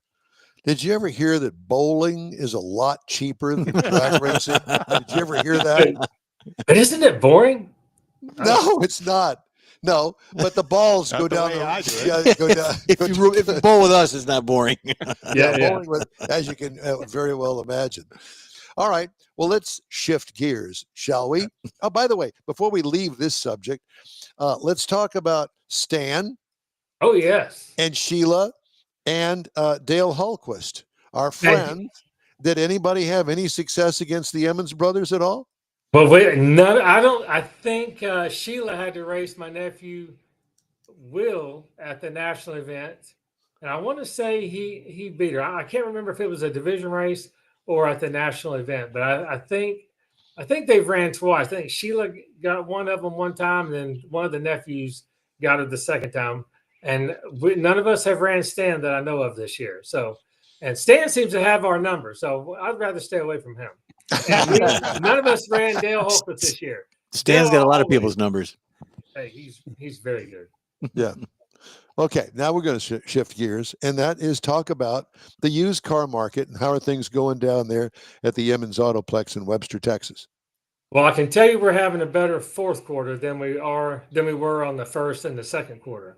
We're actually down about 10 to 12% for the year, and but it was but first quarter I think we were down 69, 70 cars. The second quarter was really bad. We were down like 180. And then the third quarter, we started coming back up. We were only down like 30. And then I think and this month we're up like 45 cars. So things are getting better. What drives that? What drives that discrepancy or off 70%? Yeah. That's quite a bit. So I think, obviously, and I'm not being political because I'm not about that, but I think the new president coming into office probably it depends on what you read, right? If it bleeds, it leads. So depending on what you're hearing, you're either going to save your money or you're going to be excited to spend money. Now I know when Trump became president, we didn't sell any more cars on the first quarter, obviously, but the foot traffic was really good. But the second quarter, I think that's when the tariffs kicked in. And, not only did that affect us because we couldn't get parts, we had a lot of cars in recon that we couldn't get online. And it also affected our bottom line. So not only did we sell close to 170 less cars, but we were down profit. So the dealerships that we do business with for those parts, normally we get, like you have retail and then you have list price. And then for us, because we do so much volume, we get 25 to 30% off list. Well, they took that discount away because they said that they're not in a position to give that to us. So not only did we have to pay more for the parts, it took us a longer time to get those cars reconditioned and put back online. And I think also were the interest rates not a little higher? Yes, they were higher, and also the EV thing. Rumor had it that they were going to do away with the tax incentive on those, which they ultimately did. And I would like to think that may have hurt your sales a little bit as well, and everybody cashing in, going electric, which they probably regret today. Yeah, absolutely. Yeah, and then so the third quarter wasn't as bad. I think the interest rates started to come down, creep down a little bit. And then we're up like 40, 45 cars, 43, something like that right now. So we're doing better this last quarter. I know that you guys sell across the board when it comes to pricing cars, and obviously it has a lot to do with the year, make, model, and the wear and tear in the car, the mileage. There's a lot of factors that go into that. What is your number one selling price range down there at Emmons? 25,000 and back. Yep. And I would say really when we have a lot of the inventory, that's that 15 to 18, 15 to 18,000. It's almost, and actually 10 really, but that 15 to 18,000 goes almost immediately. But you can always count if it's 25,000 or less, we're going to be able to sell it. Obviously, condition upon the. Do you still have as many Wranglers as you used to have? What's crazy is I think that the Bronco craze is starting to take that over. We've seen they're pretty stylish, especially when you put a little bit of a lift on it, put some wheels on it. take the hard top off, take the soft top off and put the hard top. Yes. I think we see a lot of the younger crowd going towards the Broncos. We seem to do real well with those. Now, they need to be loaded, right? They need to have the leather. The soft top stock Jeeps aren't as, or they don't sell as quick. But the Wranglers, I mean, they're always going to sell, especially, when summertime comes. People want the tops off, but they do. The Wranglers, we don't have as many in stock as we normally do. We still have quite a bit, but the Broncos, I've noticed, have been a pretty good challenger to the Wranglers. How about truck sales? Those usually are pretty strong, aren't they? Yeah, we never have a problem with a truck. Those, whether they're a work truck, whether they're lifted, whether they're a stock truck. I mean, we're in Texas, so I think everybody needs to haul mulch or be a man and haul some lumber, whatever they want to do. So what are your forecasting for 2026? I think we're gonna, because we're down. I said we sold 3,100 last year. Wow. We're obviously down from that for this year. I think next year, because of the interest rates, are going to at least be what they are. I think right now we're at 4.25% is what we can get to. I think as long as that stays steady, and I think people are conditioned to the market, I think we're going to go right back up next year. Yeah. And as far as your dealership is concerned, you offer financing, don't you? Yeah. Well, we no longer do in-house financing, but we do offer, outside financing to other lenders. You can connect some people. Right. Yeah. Yes. Yeah. So it's a one-stop shop. You come here, and we have a great credit department that can get the guys or girls handled, and we have plenty of people on site. So we try to cut the wait time down. We're constantly having meetings about customer service. We want to improve. I think we've been here now 7 years, and we're still trying to make it better. You can never be. You just can't be complacent and think you're doing well. We have to keep moving the needle so that the customer experience exactly. You say that you've been there for 7 years, but that's at that location. Yes, sir. That's correct. Yes. Yeah. So you've been in business a long time, though. We've been since 1972, since the year I was born. So it's been a minute. Well, it's time to celebrate, and we're going to come down there and celebrate with you. Is that okay? Yep. Let's do it, and we're going to go to Lupe Tortillas and eat on Stan. Now you're talking. Yeah, you're talking. And everybody out there listening is invited. Hey, by the way, everybody. That's right. Speaking of which, we're doing a remote for Stan with his tailpipes and tacos thing. I believe that's going to be 3 weeks on the 13th. Yeah, if I'm not mistaken, something like second that. Saturday. Second Saturday. Well, why don't you and the boys or whoever gather up to come with you? Come on out there to Katy. As long as the weather is nice, we're going to try to bring at least 2 of our cars. That'd be great. That have been restored. That'd be awesome. Yeah, we'd love it. And my granddaughter still has her car that she bought, her first car from you. She's probably gonna take that to college with her. Well, she's gonna go to Texas Tech out there in Lubbock. Is she really? Okay. Yeah. Nice. Nursing school. What's going to be her major? Has she decided yet? Staying away from grandpa, I think, is her major. That's the first thing. That's the first thing. Jerry, we love you and your family. A great family. A great, we connect with you guys, and we appreciate. We really appreciate that, and we love you guys and appreciate the exposure that you give us and just the time to talk to you. We really appreciate that. Yeah. Well, thank you very much, and hopefully we'll see you in a couple of weeks. You got it. Hope to see you then. All right, man. Thank you. Take care of yourself. Very cool. Hey, I wanted to remind you that we always invite you to join us for our live In Wheel Time Car Talk Show every Saturday, 10 to noon Central Time on InWheelTime.com. You can YouTube and Facebook us as well for our live show. Check us out. It's free. And don't forget, 30-minute podcasts of your shows right here can be had from your favorite podcast store. We are back right after this quick break.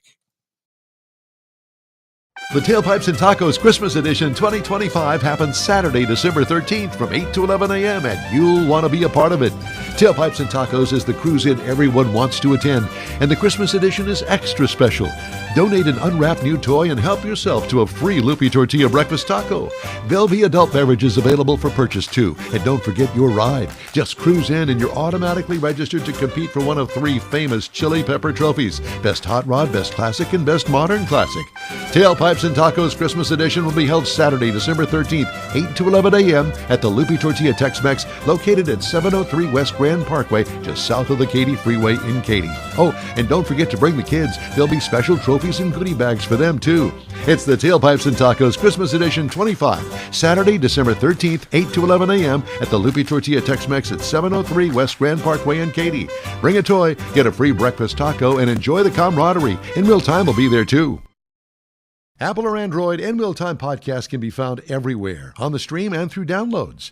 Whether you're on the road or at home and jonesing for a different kind of car talk show, give In Real Time a try.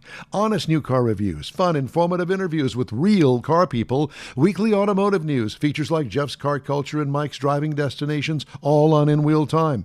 Check us out on SiriusXM Podcasts, iHeartRadio, or while you're shopping on Amazon through Amazon Music. InRealTime.com has a list, and we know you love lists. Our talk show.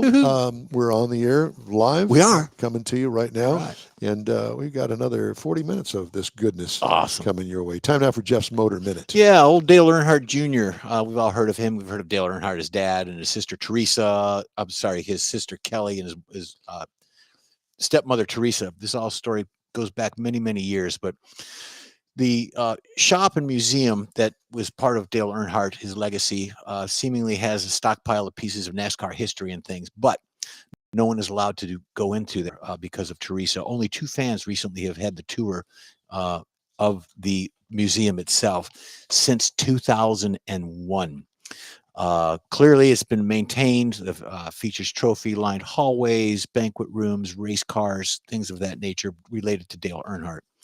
Snapshots clearly caught the attention of Dale Earnhardt Jr. and his sister Kelly, who's been estranged from Teresa for many years. Having left the then Cup Series, the DEI, Dale Earnhardt Incorporated, under a cloud after the 2007 season. So this has been festering a long time. Following the 7-time champions passing, both Kelly and Dale Earnhardt Jr. never had the opportunity to go through their dad's sentimental possessions, childhood items, or family photos, as per the report that was going on at the time. The sister Kelly added that Teresa rejected their input. She says, when planning, this goes back to his funeral, that they've been estranged. Pretty crazy. Kelly and Dale Jr., whose mother was Dale's second wife, Brenda G., had also not been to visit their dad's grave since his interment. Since the death of Dale, Teresa has largely kept a low profile, with the DEI eventually dropping from the grid following the 2008 season, which at point merged with Chip Ganassi Racing. This changed in recent months, however, after she failed to sell the 400-acre portion of her land to a developer seeking a data center. So the woman is a little... So she has a museum. She's got a museum that of all of Dale It's not open to anybody. Nobody can go see. Nope, nobody can go see it. Not even the kids. The kids were threatened for arrest. Really? Yeah, they were threatened with arrest to even go see the dad's interment. For trespassing. For trespassing. They'd had to arrest me. That's all there is to it. Yeah, that would have been my contribution. Hello, Dad. Or they'd be in court. I mean, I don't know if there's any lawsuits going on, but it's just been tough on them. I mean, for any family, that's tough. You have to be such a jerk. I know, but and I think of Casey Kasem and his wife. Same thing. Yeah, she wouldn't. You couldn't even bury the man. Yeah, there was that whole thing of, oh no, he's mine. Oh no, he's mine. He's mine. No. Let the man rest. What? Really? Yeah, get over it. Get over yourselves. Anyways, sorry to hear that, but for their junior. But well, guess what? What? Mr. Mars has driven probably one of the. Yes, are you calling somebody? No, yes. He's hallelujah. Mr. Mars had a chance to drive one of the most popular SUVs in the world. That would be the Chevy Tahoe, and he is now to talk to you about that. And it is the 2026 Chevrolet Tahoe. I haven't driven one in a couple of years, so I was really happy to see that I was going to get this.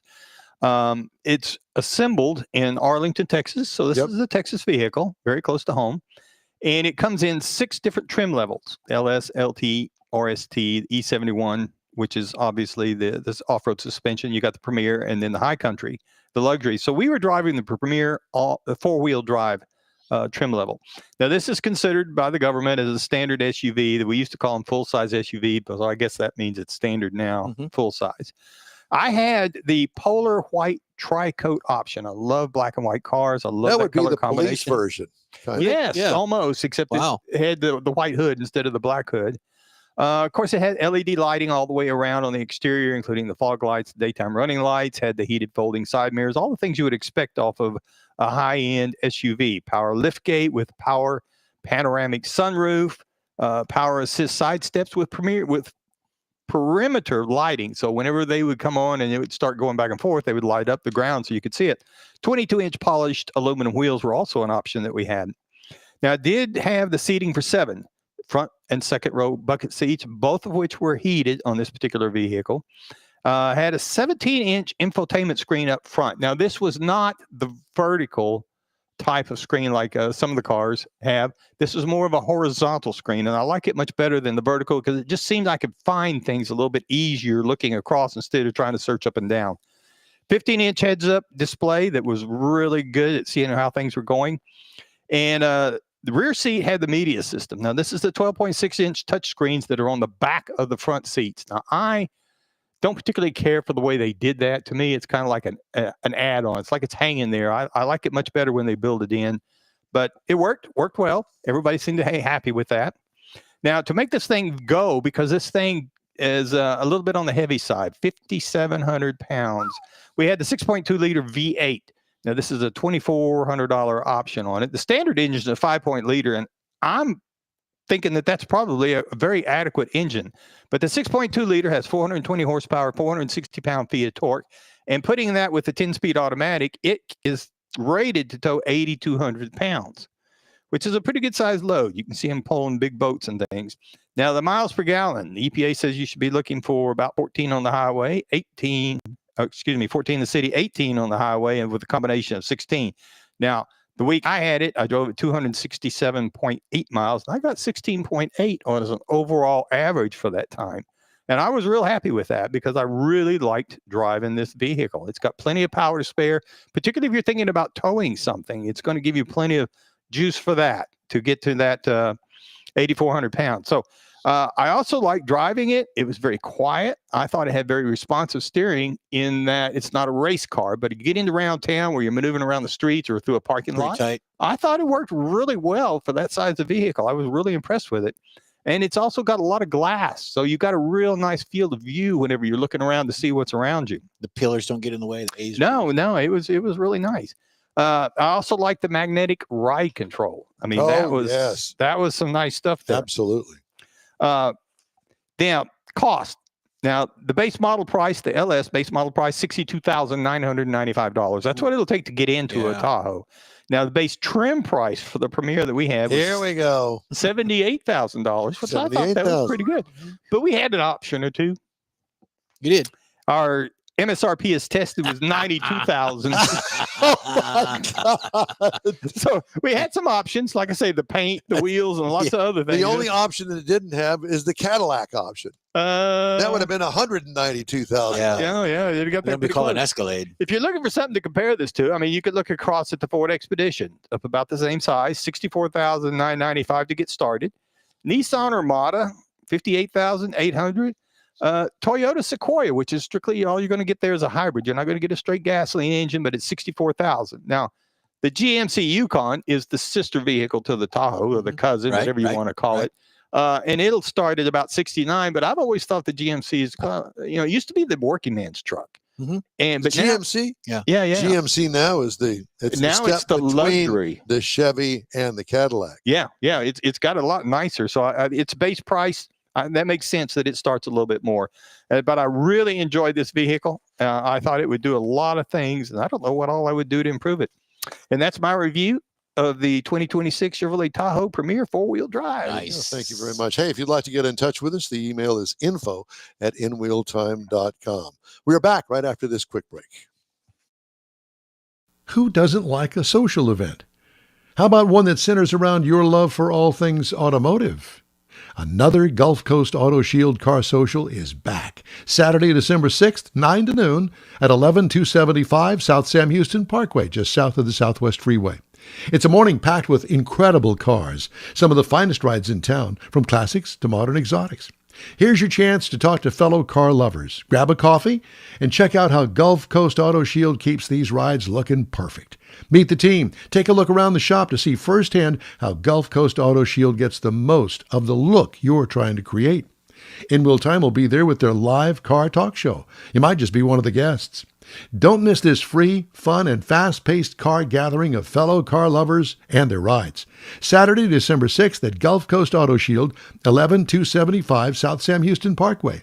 Bring your car, bring your friends, and bring your love for all things automotive. We'll see you then. The award-winning In Wheel Time Car Talk Show now reaches 5.3 million folks each year. Check us out on InWheelTime.com, YouTube, Facebook, and podcasts available from your favorite go-to source, including our live broadcast every Saturday, 10 to noon Central Time. The In Wheel Time Car Talk Show has informative automotive guest interviews, new car reviews, along with popular features including driving destinations, Jeff's car culture, latest car news, cruise-ins, and racing dates. It's all on InWheelTime.com. Join us. Well, that's the wrong darn Hey, I was one. going to say, good night, everybody. Thanks for joining in the show. We'll see you next week. Oh, we got bingers and bellas. I got everything going. I'm telling you what. Hit I me like with it. Hit me. I did. Hit me. All the flashing colored lights. Yeah, Like being in a disco. it is a disco. That or 70s. Disco automotive show. Disco automotive. This is your place for all things automotive, the award-winning and messed up In Wheel Time Car Talk Show. Just ahead, our story of the week, recalls, and name the sold car price. Plus, Mars has This Week in Auto History. Jeff has the racing calendar. And I'll get you caught up on the stories making automotive news headlines this week. All of that in 30 minutes? Whew. Howdy, along with Mike out of this world, Mars, who's in the house. In the house. We always need more. Whoop. We always need more Jeff Zekin, engineer David Got Ainsley. I'm parachute Don pants on. Armstrong. Glad you could join us today. I got a question from Mike on that Suburban or the Tahoe we just reviewed. Did you pull anybody over in your neighborhood? Just, you know, Did you have people slow down when they Yeah. saw you coming up in the rear view? you got to get real close and then Now, because like I say, it didn't have the black fenders and stuff. Okay, With the white so it hood. looked like a constable car, or sheriff's car. Yeah. We've got a couple of them So like that. did you they're not black? get No, that? no, I didn't. Well, they got I had- the ghost images of Yeah. police on it. Uh-huh. It said Poultice. Well, there's Meterville. Yeah, it is that. There's that. Policia. Or that. That's south down in Port Arthur. The international South of international bridge Yeah. of Port Arthur. Yeah, the Intercontinental Canal. By the way, Toyota has been in the news lately. Most of it good. Well, here's something Some of that it good. I don't know whether you know this or not, but Toyota is working on another brand. Actually, not working on it. They have another brand. Did you know this? Here's the No. story. Toyota Motor Corporation Chairman Akio Toyoda, Oh. it's spelled Tyoyoda, stood on a stage before an amber-colored Century Coupe concept and laid out a new vision for the global automaker, one that held a future for a surprising 5 brands. Century, the bespoke, hand-built ultra-luxury brand, would sit atop and provide extra headroom for Lexus to grow, according to the chairman. Toyota would continue to cover the mass markets across the globe, while Daihatsu will fill in the bottom end. Did they buy Daihatsu?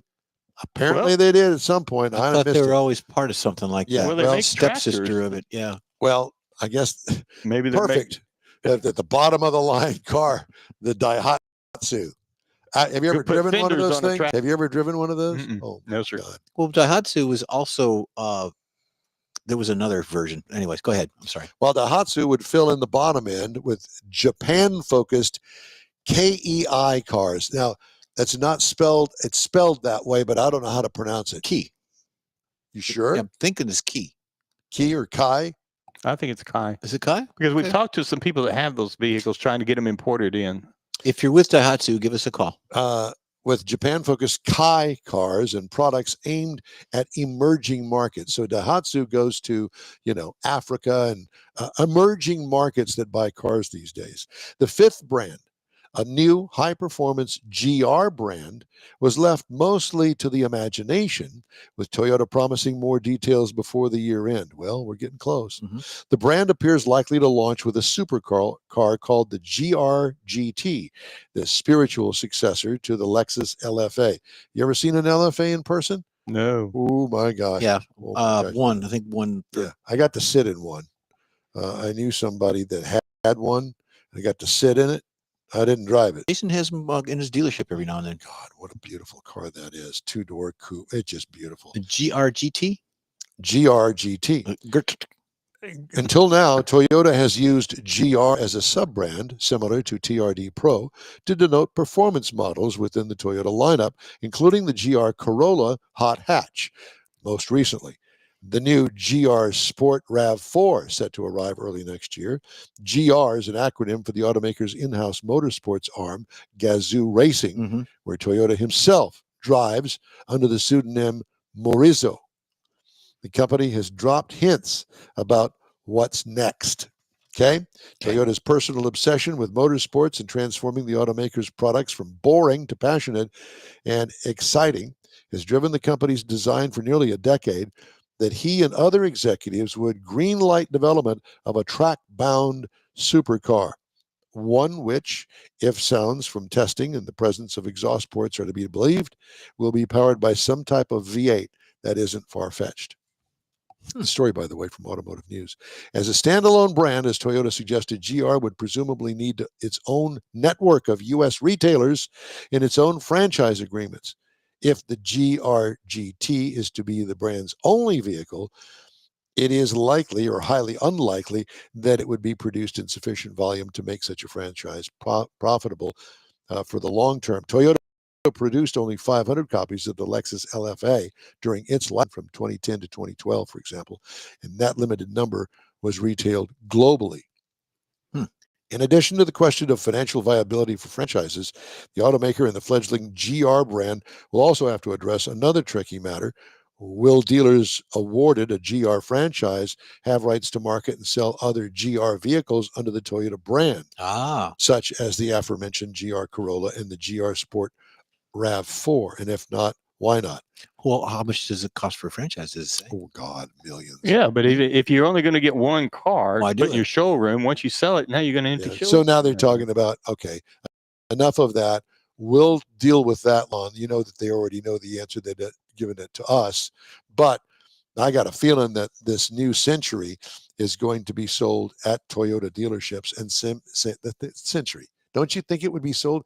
They're going to have a separate. Buick make a Yes, Century? I was just about to say, Well, Buick that- made a Century. It was a good car for years. But that was a trim level, a Century, a Buick Century. But this is a brand. Like Skylark, Century.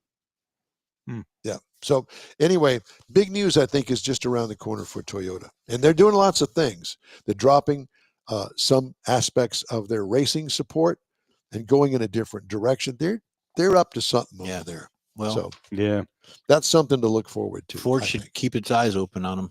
Yeah. All right, let's do some recalls, shall we? Okay. Yeah, because I'm running a little bit behind. The four-cylinder engine used in the Jeep Wrangler and the Jeep Grand Cherokee 4xe hybrids is at the center of a recall covering nearly 113,000 vehicles per Stellantis and the National Highway Traffic Safety Administration bulletin. The risk is a loss of power and potentially even a fire in the engine bay. The culprit is sand contamination during the block casting process, which left debris in the engines. What's especially glaring is that it seems Stellantis was manufacturing engines with this problem for nearly 2 years, as the report states that the suspect vehicle population began on July 19th, 2023, when production of Jeep Grand Cherokee PHEVs with suspect engines began, and concluded March 3rd of this year, when production of the Jeep Grand Cherokee PHEVs with suspect engines ended. So look for that in your mailbox. Other sand, recalls, you get sand in it. Yeah. Other recalls: Mazda CX-50 and CX-50 hybrid for 2025 front suspension bolts not tight properly. Martha, I think we took a wrong left-hand turn there. We're in the ditch. Poor Martha. I know. I'm thinking, was there? Never mind. Go ahead. No, we want to hear that A thought. question about the sand in the blocks. I mean, I thought they cleaned that stuff out. I thought they. Here's to say, I don't know anything. Again, I'm kind of wondering what kind of problems they were having. I don't know. Yeah, well, the That's engines just catch strange. fire. It's like From sitting on sand. Not from the sand, but overheating. I Yeah. would imagine. and scoring. I wouldn't have thought it would take 2 years to figure that out. No, I don't think so either. It's like sitting on a beach in your underwear. You get sand all the places. In where? Sitting on the beach in your But where? all where the do you- places. where do you- all the places. places that could develop into recalls. And cracks. Yep, it probably feels like fire too. There, yeah. You know, it's like, you live on the beach. You get a beach home. I've been there, done that. Don't do that. I don't again. want to know about it, Morris. I just don't want to know about it, especially coming from you. I got pictures on my. No, I don't want pictures. Send them into info@Unreal. There you go. Put 'em up. How about this recall? Are you watching? Yeah. Yes. Oh my Lord, that's a 4-pager. This is all Lexus. Oh From my. model years from 23. Let me see. Does that 23 Toyota cat know about that? 22 to 25. Rear view camera image may not display. Okay, fine. It doesn't display. I actually brought a recall too, but we'll save it. Kia Sorento and Kia Telluride, incorrect spare tire, 25 and 26. How do you do that? Is it like the wrong size or the wrong lugs? I mean, it doesn't say. I didn't drill down into it. Which was it again? Incorrect spare tire. Oh, yeah, that's what mine is. Yeah. Yeah. Civics, on the Civics, right? no, he's in the Kia. Sorento and Telluride. Oh, Kia. Kia. Okay, I was thinking Honda. They're so he close. doesn't. They're so close. Huh? What? They spell. He just doesn't. that close. Yeah. What day is It's it? in the alphabet. Dang. Driver's side front airbag inflator may explode on the BMW X5 2000 to 2000. That's another Martha. And the CNG manual cylinder valve may crack and leak on the Heil side loader garbage truck for 23 to 25. I just had to do that one. Yeah, that's So if you own any garbage trucks, Yeah. check and see. You could have Because- sand in them. Yeah, the side loader garbage truck, the CNG manual cylinder valve may crack and leak. That wouldn't be good. well. What is that thing coming outside of that garbage truck? It's a Why, leak. it's gas. It's a crack and a leak. See, where I live, we don't have that problem because the garbage man don't get out from behind the steering wheel. Uh. He can't do it from there. It don't get done. Oh, he's got all the controls. Oh, yeah. Sold Cars Roundup. Did you happen to Let's get that make going. a little file for us? You did. Yeah, we did. Giggity dog. Okay. So our Sold Car Roundup this week, the way it works is that I give you the name of the car and you guess how much that car sold for. So here we go. Ready? 1976 Jeff Cadillac I'm looking at it. Eldorado. I'm It's drooling. huge. Yeah, just for you. gorgeous. Yeah, Oh my. and it sold. And do you know how much it sold for? 17,000, and I've driven many of those cars. Yeah, I like the painted hubcaps. That's called chestnut brown. When my Cutlass got hit, I took it into the dealer, my dealer that I was working at, Kurt Tarova, and they painted it chestnut brown, Cadillac color. I like the way they've got it staged out there in the Gorgeous. wide open field. It makes it look that much bigger. I Well, mean, it's just it does. it's a monster truck. It probably So how died. much? 17. 17. Did anybody else chime in, George or anybody? No, not yet. Okay. Well, it sold for $8,000, Jeff. Okay. Well, I would have bought 2. So George hit 16.9 and Jeff said Oh. 11,000. Okay. Nice one. All right. Jeff So see what you can get for that kind of money. Mhm. Okay, the next one up. This one here, you're going to be surprised, but I'm going to give you some definite information Okay. on this one. This is the 1961 Mhm. Chevrolet Impala convertible, white, with a red vinyl interior. SS convertible, tri-power 348, 4-speed manual transmission with $44,245. Okay, how much did that sell for, ladies and gentlemen? And if you want more information, I can give that to you. $32,000. My mother had the same year, but she didn't have a convertible or all the horsepower. I was when you pulled that, I was surprised at that car. I did not even know they made a car like that. That I had to didn't be I checking didn't off the list. I mean, 32 the is bubble what I said. tops, the 348 and the tri-power. There's no bubble top. Not on a That's a convertible. convertible. Well, I know, but I mean, they made them. They made 'em bubble top, yeah. Yeah. So I just wanted to let you know that the engine at 350 horsepower. Okay. It's a 348. Okay. Heitzman says 13,000. 13,000. George says 21,999. 32. Okay, 32. Mm-hmm. Now, do you really want to know what this car Yeah, sold absolutely. That's why we're doing this. for? $126,000. We'll see if we all pool our money. Because there were only a few of them made. No kidding. This combination That's what I with the didn't convertible know. and the 348 tri-power SS. and an SS With a 4-speed. with a 4-speed. Yeah, And a red I didn't. I didn't Blew me either. away that I that was looked a at real that thing. and I thought, is this right? Yep, it's right. Okay, next Wow. up. 84 Jeep J Series. This is a pickup truck that Jeep used to make. 1984 is the year model. How much do you think that thing went for? I'm thinking $9,000. Okay. Anybody else want to chime in? Well, George says, wow, he's still hung on. He's still hung up on the other Yeah, way. he's trying to pick himself up off the floor like I was. So the 84 Jeep J Series sold for $18,900. I'm having an off week, Well, they didn't make that many of them. and I'm not familiar with it either. So Next up, a 1956 Ford F Oh. Series pickup truck. This is what we used to call a step side. Yep. With the spare tire over the left rear wheel in the fender. So how much do you think that sold for? and you said 56? A 1956. It's got wheels and stuff on it. Yeah, I'm gonna go 14,000. Okay. That's probably high, but Does anybody else chime in? No. All right. So it sold for $14,000. oh really? Wow! $175. Ding ding ding! Yeah. Next up is Jeff's car. No, the Cadillac was my car. This is a nice car. 1946 Plymouth P15. We would call it a Woody. Yep. Because the side panels were actually made of wood back then because of the shortage of I understand now. fenders. Okay, the 46 Plymouth P15 sold for 21,000. 21,000. Mars, you already know. Yeah. It sold for $40,425. But it Okay. looks like it just rolled off the factory. No, it's a Yeah. wood. I thought that's what you had. George when was you at drove it. 19,999. Yeah, so no, it that's was- not going to work. But here's George's car. Up next, the 63 Oldsmobile F85. Remember the F85? Oh I yeah. had one of those. No kidding. Except mine was a 4-door. Okay, well, this is a 2-door, and this would have been comparable to the Malibu. I Yeah, think. the Chevy front end look. Yeah. Yeah. So a 63 Olds F85. How much? Oh, I think it had a 6-cylinder in it, but I'm Nope. not sure. 215 V8 all aluminum block and heads. Ooh, 215. Ooh, big one. All right, 63 Oldsmobile F85. $10,000. 10,000.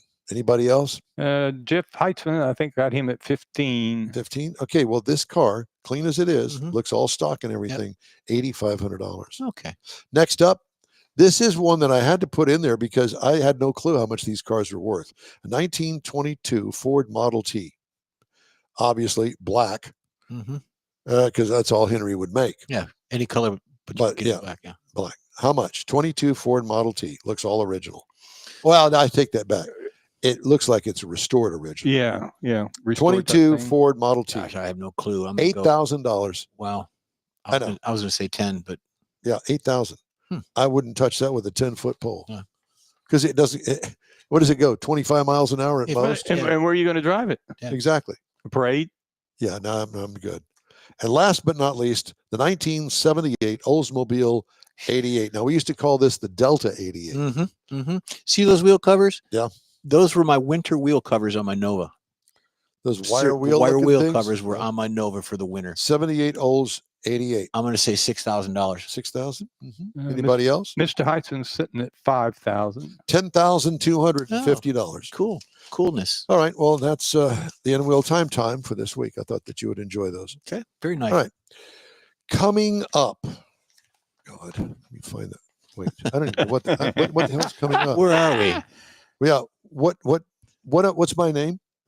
Just ahead, Jeff has the racing calendar. Mars has This Week in Auto History. I'll bring you this week's automotive news headlines. The In-Wheel Time Car Talk Show continues after this.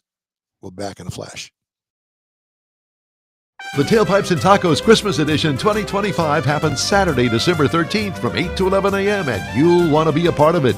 Tailpipes and Tacos is the cruise-in everyone wants to attend, and the Christmas edition is extra special.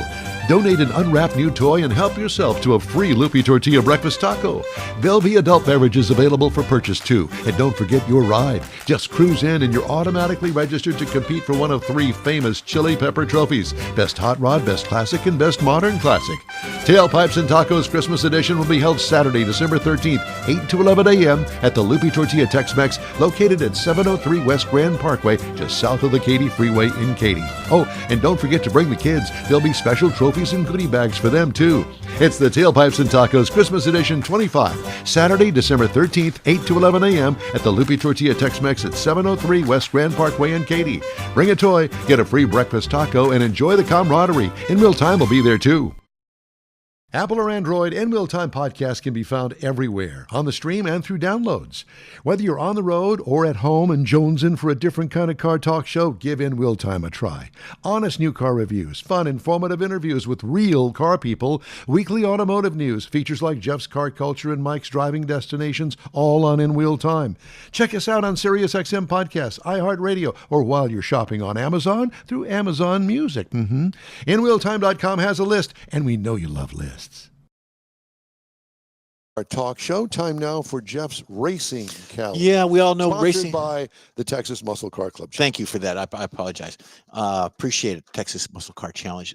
Season's pretty much over for everything. We're in the last event for NHRA. It's the In-N-Out Burger NHRA Finals in Pomona. So it got rained out yesterday. Well, yeah, something like that, because they got a massive storm coming in. Formula One, there's only 2 more races left. Oh, shucks. Right now, you got the Qatar Grand Prix that's going on next weekend. It is in the Circuit Doha. So I have no idea where that's at, but the track looks kind of funny. It looks like a big W. But thank you, Formula One, for a good season. And then we've got dog sled racing, and we've got pigeon racing coming up. So get ready for next season. Dog sleds and pigeons. Dog sleds and pigeons. And with that in mind, we go to Mr. Mars, who has this week's auto history. Nice segue. There you go, buddy. We're going to start with 1885. Paul Daimler, son of Gottlieb Daimler, drove the Wright wagon, which is considered the world's first motorcycle. Now, this is important because this is a wooden two-wheeler. It was powered by a single-cylinder internal combustion engine, and it's considered actually the birth of motorized personal transports that actually spawned where we are all the way up into the motorcycle and the automotive engineering world. Now, moving up to 1908, and it's just fascinating in the early 1900s, the way these companies buy and sell that are monsters these days. General Motors acquired Oldsmobile. Now, this is what started General Motors' expansion strategy, and started buying all these smaller companies to get their patents and get some of the things that they've done, because they were competing against Ford. Ford was the king of the world at the time. Now, back in 1909, Louis Chevrolet, he was won the inaugural 200-mile stock chassis race at Atlanta. He was driving a Buick, and he was driving a Buick whenever he done this. Now, this established Chevrolet as a talented driver and an engineer, and it helped popularize the Buick name so that he could start developing that brand as well as his Chevrolet. Then in 1914, the first Dodge car rolls off the assembly line. Now, this was in Hamtramck. How do you say that? Hamtramck. Yeah, I knew that. Michigan. And this is the Dodge brothers' transition from being a parts supplier to a lot of companies like Ford and becoming full automakers. Now, this car was nicknamed the Old Betsy. And it was just to help put Dodge on the map and becoming a serious competitor in America's growing automotive market. Like I say, early 1900s have become fascinating. November the 11th, 1928, Studebaker. 2 Studebaker presidents, that's the car model, they averaged 85 miles an hour during a 24-hour run to prove the reliability and the stamina of the car. Now, this became an ongoing thing for their advertising and their crash test before crash testing existed, to show how well they should, why they should buy a Studebaker. Then in 1960, Robert McNamara becomes the first Ford president. Now, they appointed him, making him the first non-family member to lead the automaker. Now, he was one of the famed whiz kids. Apparently there was a lot of people inside Ford that were grouped together that came up with these ideas like the Mustang, and they were all just considered this group in there. And he became the one to modernize Ford's management systems because they moved away from the family instead of having all that family stuff going on. And he was actually the one, if you might recall him, actually became the U.S. Secretary of Defense later on in his life. Yeah, he was involved in politics. Mary Barra's daddy. Yeah. It was it? No. Oh, okay. 1940. Willis Overland delivers the Jeep prototype. Now, this is the quad prototype that the U.S. Army bought and really turned in after World War II, became the rugged and versatile and easy to maintain post-war civilian favorite because the guys came home from the war, they drove them, they liked them, they were easy to work on, and still to this day you can get a Wrangler that's based on that design. 1965, Craig Breedlove breaks the 600-mile barrier. Now he did this at Utah's Bonneville Salt Flats, and his vehicle is called the Spirit of America. It's a jet car, and he went to 600.601 mile per hour. And this has been an ongoing thing, setting benchmarks for performance design and aerodynamics. And it inspired a lot of high-speed innovators. And basically, everybody still goes to Bonneville to get their world speed record. Yep. Great Great movie called The Fastest Indian about Bonneville. You should check it out. Okay. General Motors, 1996, delivered the first EV1 electric car. Somebody needs to just mash that out of existence. And they didn't sell it. It went to people had to lease it. And again, the first automaker that really get into the EV1. But that won an award. Did you know that? Called the ugliest award. Golly. Yes, yeah. Anyway, so this was led. That's some of the early EV attempts that General Motors made, and that was this week in automotive history. You mentioned Hamtramck. That is a large Polish community. Hamtramck, yeah. A lot of good food there too. One of the stories I wanted to get in before we say goodbye for you this week. McLaren's first four-door offering will be a V8-powered hybrid SUV and could be the British sports car maker's new entry model. The utility vehicle, codenamed P47, is one of multiple new models McLaren will deliver in the next 3 years, the automaker said during a November 11th global dealer meeting at the McLaren Creation Centre in Bicester, England, northwest of London. According to the retailer who attended the meeting, McLaren will add two vehicle classes to the lineup, the SUV series and the Maverick series. The Maverick class of cars pays homage to McLaren's racing heritage. It'll be produced in very limited numbers. Wow. So get your name on the list. Yeah. October gave the auto retail industry its first look at what the electric vehicle market looks like without the federal tax credits. One of the biggest EVs more expensive. One of the biggest trends, EVs were more expensive.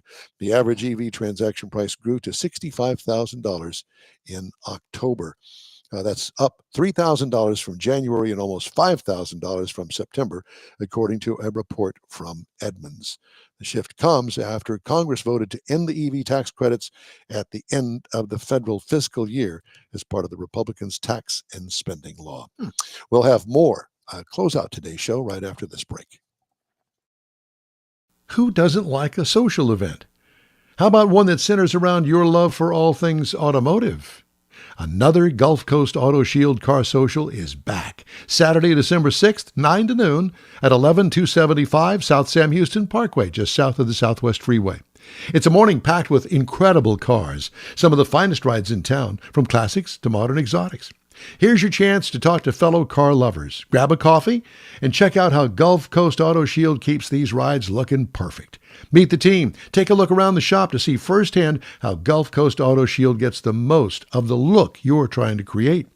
In Will Time will be there with their live car talk show. You might just be one of the guests. Don't miss this free, fun, and fast-paced car gathering of fellow car lovers and their rides. Saturday, December 6th at Gulf Coast Auto Shield, 11275 South Sam Houston Parkway. Bring your car, bring your friends, and bring your love for all things automotive. We'll see you then. The award-winning In Real Time Car Talk Show now reaches 5.3 million folks each year. Check us out on InRealTime.com, YouTube, Facebook, and podcasts available from your favorite go-to source, including our live broadcast every Saturday, 10 to noon Central Time. The In Wheel Time Car Talk Show has informative automotive guest interviews, new car reviews, along with popular features including driving destinations, Jeff's car culture, latest car news, cruise-ins, and racing dates. It's all on InWheelTime.com. Join us. I think I did it right. You did. That's Sounds all for good. this week's In Wheel Time Car Talk Show. Be sure and check out our website, InWheelTime.com. We're always looking for new, informative, and great automotive things to bring to our global audience. If you have an idea, event, road trip, or tall tale you'd like us to feature, let us know.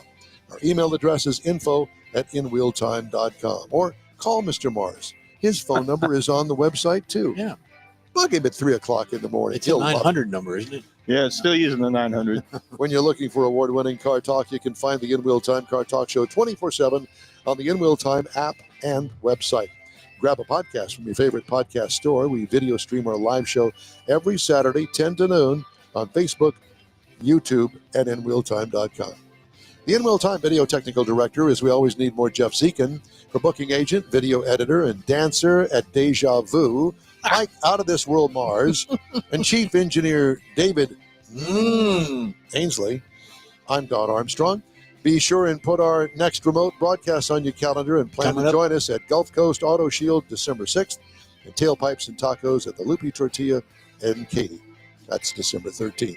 George Skelton, we love you. Get well fast. And a reminder, join us next week for our live show, 10 to noon, right here on In Wheel Time. We'll see you then.